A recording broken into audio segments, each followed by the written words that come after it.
Vitamin లేదా mineral టాబ్లెట్లను వాడుతున్నారా? మనం అనారోగ్యానికి గురైనప్పుడు వైద్యుడిని సంప్రదించి వారు సూచించిన ప్రకారం మందులను, సప్లిమెంట్స్ను వాడుతూ ఉంటాం.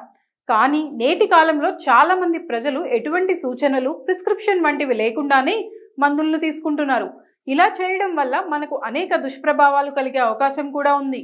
మనకు మనమే రోగాన్ని నిర్ధారణ చేసుకొని మందులు వేసుకోవడం వల్ల మందుల మోతాదు పెరిగిపోవడమే కాకుండా అవి ఇతర మందులతో కలిసి అనారోగ్యానికి దారితీసే అవకాశం ఉంది.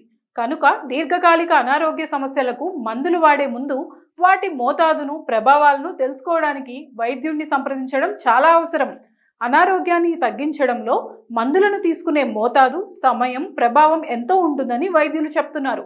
భోజనం తరువాత తీసుకోవడం వల్ల కొన్ని మందుల శోషణ పెరుగుతుంది. అలాగే కొన్ని మందులను మనం క్రమం తప్పకుండా రోజు తీసుకోవాల్సి ఉంటుంది.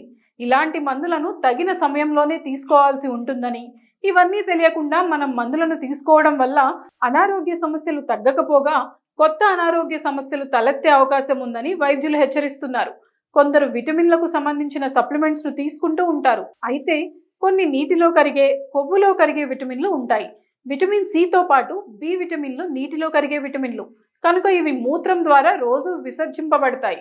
కనుక నీటిలో కరిగే విటమిన్లను క్రమం తప్పకుండా తీసుకోవాల్సి ఉంటుంది. చాలా వరకు విటమిన్లను రోజులో ఏ సమయంలోనైనా ఆహారంతో లేదా ఆహారం లేకుండా తీసుకోవచ్చు.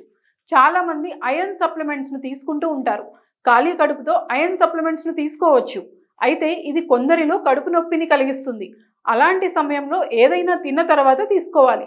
అయితే కాల్షియం ఎక్కువగా ఉండే పాలు వంటి ఆహారాలను తీసుకున్న తర్వాత ఐరన్ సప్లిమెంట్స్ను తీసుకోవడం వల్ల శరీరం ఐరన్ని ఎక్కువగా గ్రహించదు.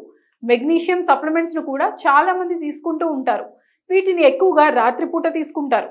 కొందరు నిద్ర నాణ్యతను పెంచుకోవడానికి రాత్రిపూట మెగ్నీషియం సప్లిమెంట్స్ను తీసుకుంటారు. అయితే ఒకేసారి కాల్షియం, జింక్, మెగ్నీషియం సప్లిమెంట్స్ను కలిపి తీసుకోకూడదు.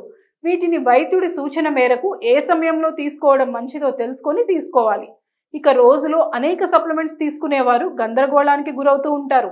అలాంటి వారు రోజు ఎంత మోతాదులో ఏ సప్లిమెంట్స్ను తీసుకుంటున్నామో, ఏ సమయంలో తీసుకుంటున్నామో ఒక రికార్డులో నమోదు చేసుకోవాలి. ఇలా చేయడం వల్ల సప్లిమెంట్స్ తీసుకునే విషయంలో గందరగోళం లేకుండా ఉంటుంది. మందులు లేదా సప్లిమెంట్స్ ఏవైనా కూడా వైద్యుడిని సంప్రదించిన తర్వాత తీసుకోవడమే మన ఆరోగ్యానికి మంచిది.